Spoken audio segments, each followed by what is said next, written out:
Ashamaar kafuunee akkam jirtanii kabajamtoota fi jaalatamtoota chaayinaa laayyaantu asallaa jalatti argamtan nagaan ku bakka jirtutti sinaa qaqqabu baga jiraattanii baga eeggamtan isiniin jechaa egaa ka har'a waa'ee namoota lamaatii fi waa'ee jireenya biyya keessatti wal qabate viidiyoo isinii qabadhee dhufeetoo jira. Egaa ka hojii koo idilee akkumatti fufeetti jira, meeshaalee mukaa hojjisiisuu, meeshaalee mana keessaa bituun jechuudha.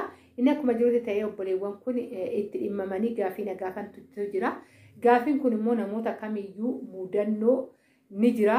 Akkasuma gaafii namoota baay'eeti waan ta'eef viidiyoo kana laayik sheer gochuun dagatinaa. Warroonni chaanaala keenya faarawaa taatan garatan sabiskiraabii godhuun maatii keenya ta'a jechuun gaman mana affeerraa kooti isiniin jechuun jaaladha. Egaa ka obboleettiin tokko waa'ee paaspoortii gubbaa irratti jechuudha gaafii kana na gaafatte hunda keessanii fuyyuntaa keessattuu ijoolleen biyya ormaa keessa turtanii waggaa 5 ol taatanii too paaspoortiin keessan dhume biyya gallee paaspoortii isaa addafanna jettan sheer walii godhaa viidiyoo kana wal biraan gaasanii jechuun jaaladha. Akkasumas immoo ijoolleen erga biyyaa baatanii turtanii keessattuu yeroo amma wanti hundi wusibsib jedhee wal qabatee akkanatti biyyan galinaa jedhee namni nu jajjabeessaa hin jiru. Kara biyyaan dhufinaa birrii miliyoona 2 odoo qabaattanii wanni isin fayyadu hin jiru, wanni hojjettan hin jiru nuun jedhu. Bu'aan keenya maalidha? Ani mooyyuu keessatti obboleettiin tokko kan na gaafatte ani lafa nan qabaa, lafa san gurguradhee tanan yookaan bakka mana jireenyattiidha isa gurguradheen hojiidhaan hojjedhaa, hojii mana ormaa na jibbisiiseera, jireenya kanatti badee jira jedhee gaafa yaadee maatii kootiin mari'adhu. Maatiin koo mooyyuu waggaa tokkotti dabaladhu naan jedhu akkaman godhaa. Amma eeni manni gurgurtaa nafeetoo jira, wantoota wusibsibi waan wal qabate kana jechuudha. Egaa kaamaatii yeroo baay'ee amma nama muraasa keessattuyyuu namni ijoollee ofii akkaataa jireenyaatti argisiisee wanta baay'ee hookan namni tokko fira tokkotti hoo ta'e malee namoonni baay'een waa'ee bo'uu jaalata biyya keenya keessatti jechuudha. Jireenyi qaala'uu miti ni jira. Jireenyi nan ayyaantu jiraadhu ati jiraachuu hin dandeessu. Amma fakkeenyaaf yeroo baay'ee nuti karaa maskootii yuutuubitiin dhufnu kuni wantootuma gaarii dubbannee yookaan nyaata qabannee dhufnee yookaan uffata gaarii uffannee dhufnee akkamitti milkaa'ina keenya dugda duubaa numaa fi nutu walitti beeka jechuudha. Akka kiyyatti illee jiraadhaa jechuun baay'ee ulfaata. Sababbiin isaa chaalenjiin ani dabarsee ati dabarsuu hin dandeessu, chaalenjii ati dabarsite ani dabarsuu hin danda'u. Garuu akka gorsaatti waan isin teessu tokkoon qaba. Amma namni yeroo baay'ee maal gochaa ture tanaan dura kara biyya arabaatti gaafa dhufu mana seera qabeessa fa'aa gurguree birrii guddaatti gurguree fa'aa mana seera qabeessa hin taane bitatee isa keessatti jiraachaa achi keessatti daldalaa ture jechuudha. Amma kanaa miti manoonni seera qabeessatu karaan irra bahaatoo jira. Argaa jirtanis waan isinitti himamuu qabu. Kanas ta'eef immoo mana namaa keessatti du'aa jechuu fi miti. Asitti chaalenjii fe'eesaa ta'uu murtoon si kan murteessu jechuudha. As keessatti anamma ayyaantu kootu galii ni jiraattaa hoosiin jedhe eeyyen anamma chaalenjiin an ofii kiyyaa ergan biyya arabaatii galee danda'ee wanta baay'ee danda'ee ittiin dhaabbadhe sani hookan ati dhaabbachuu dhabuu dandeessa. Namni waliin qixxaatu hookan immoo ati na caalaa waa dabarsuu dandeessa. Humna dandeettii naa olii qabaachuu dandeessa. Kanaafuyyuu akkana ta'e jedhee dubbachuun baay'ee nama rakkisa. Baay'ee daldalli amma keessattuyyuu jechuudha birrii guddaas qabaattee fi miti birrii xiqqaas qabaattee fi miti tooftadha. Haalli jireenyaa nama magaalattan siqee hojjedha jechuun baay'ee keessattuyyuu warra mana diigame kanaan wal qabatee kiraan mana wadhee takkitti yookaan ati ofii keetii keessatti morma wal qabattee galtu humna namaatti ol ta'aa jira jechuudha. Kireeffadhee tan hojjedhaa kanarratti keessattuu of eeggannoo godhuu qabdan. Kana aanas isinitti hima. Tariitii obboleewwan biraa tarii isinitti himanii ta'a yookaan isinitti himne ta'a. Tolcheen isinitti hima. Qammaachi ani biyya keessatti galeen iddoo daldalaa kireeffadheen birrii haga feete qabaadhu hojjedha jechuun baay'ee gatii nama baasisiisa. Kanarratti of eeggannoo guddaa godhuu qabdu. Keessattuyyuu ijoolleen baadiyyaa ni hojjenne ni hojjetama. Wantoota hin hojjetamne irratti bobba'uu ni danda'ama. Fakkeenyaaf dirqama nuti bakkuma mana kiraa qofa osoo hin ta'in baadiyyaa irratti illee haalli maatii keenya illee murteessaadha baay'ee. Maatiin keenya akkaataan nuti qabatan gaafa gallu keessattuyyuu kara qonnaatiin haa ta'u lafa nuu bitaniitoo qonna nuu qotuudhaan gargaarsa obboleewwaniitiin gargaarsa abbaa fi haadhatiin kunillee murteessaadha jechuudha. Maatiin keessaa baane murteessaadha walumaa galatti jechuudha. Namoonni baay'een ijoollee baay'een maatii gaarii ta'an ijoollee ofii kan amma fakkeenyaaf jechuudha sa'a ilmoon ishii gaafa biyya harawaa hojjettu elmadhu jettee bitteef horii san horsiistee gaafa ishiin galtu isaan kan gadhaabden jirti haati tokko tokko. Haati tokko tokko immoo sa'umti sun odoo dhalu kan jalaatti fayyadamtu hin jirtu. Waan kana jedhu haati lachuu ilmoof miidhuu fi miti.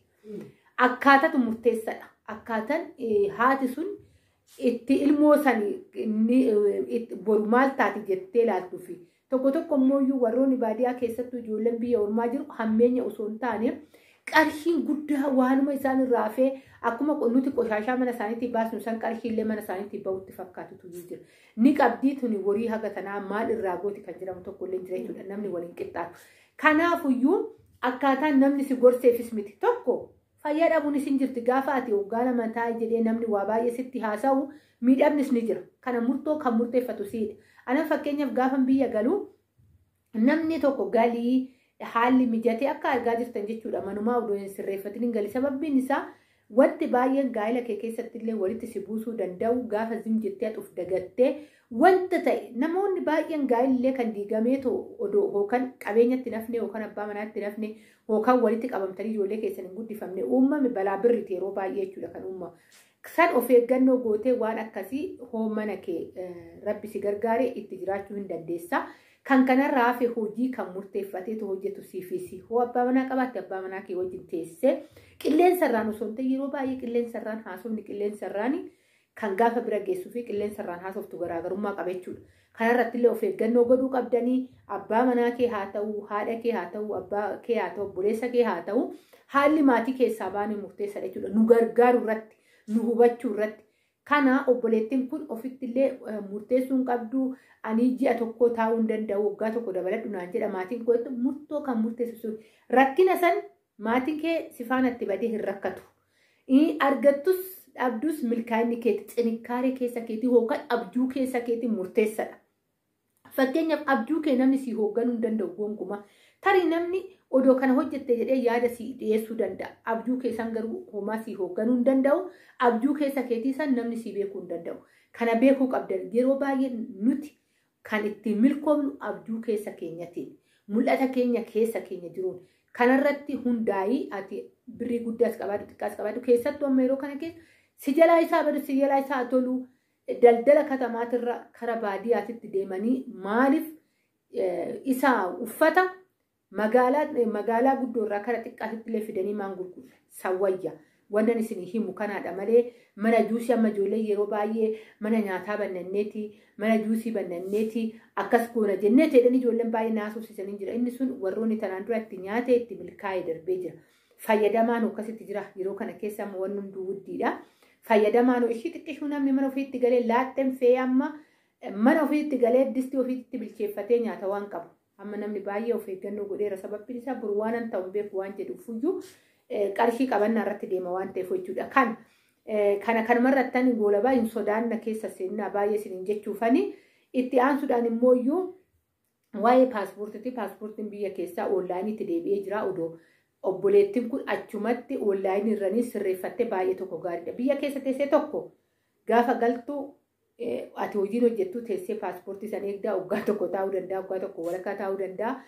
Deebisiitii waanan taajjabe keessaa amma oonlaayiniidhaan uummata baadiyyaatti baay'inaan shamarri keenya kan paaspoortii baasu yeroo baay'ee kara maabiraataayilii yookaan immoo iyyuu kara poostatitti namoonni baay'een gizee bilbila nama gaafatan bilbila qabda teelegiraamii naa baniime lakkoofsa sitti madda paaspoortii naa laal jedhanii namoota waggaa kadhatanan gurra kiyyaanii dhagaye jechuudha.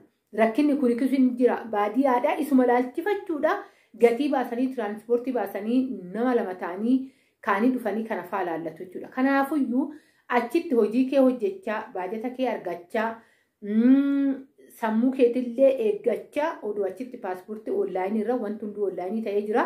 Haaromsattee gaariidha. Asitti galtee eeggachuutti nan hojjedha jettee yoo yaadde jechuufan kana jedhe isa galee biyyatti hafuusoo hin ta'in biyya galeen paaspoortii baafadhee deebi'a warri jettaniifan oonlaayinii irra hojjechaa oonlaayinii irra baafachuun isinii gaariidha.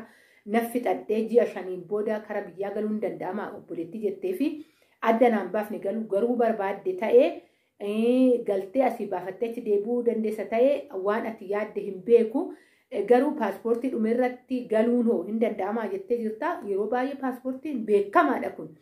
Namoonni irra ga'es hin jira, namoonni barsiisaa jiranis hin jira. Paaspoortiin dhumatee itti socho'uu hin dandeessu, achitti asaaddafattee galuu hin dandeessa. Yeroo baay'ee ka biyyaa eeyyeen gaafa ni galla jedhan muddamuun ni jira, hawwiin hin jira, wanti baay'een hin jira. Isa san hunda gadi liqimsitee haala kanatti murtoo akkanaa fudhachuu ni dandeessa isiniin jechuun jaaladha. Ammas warroonni yaada qabaatan gara saanduqa komentii jalatti naa barreessaa. Baay'een isin jaaladha, baay'ee isin kabaja. Bakka irratti nagaa naa ta'a.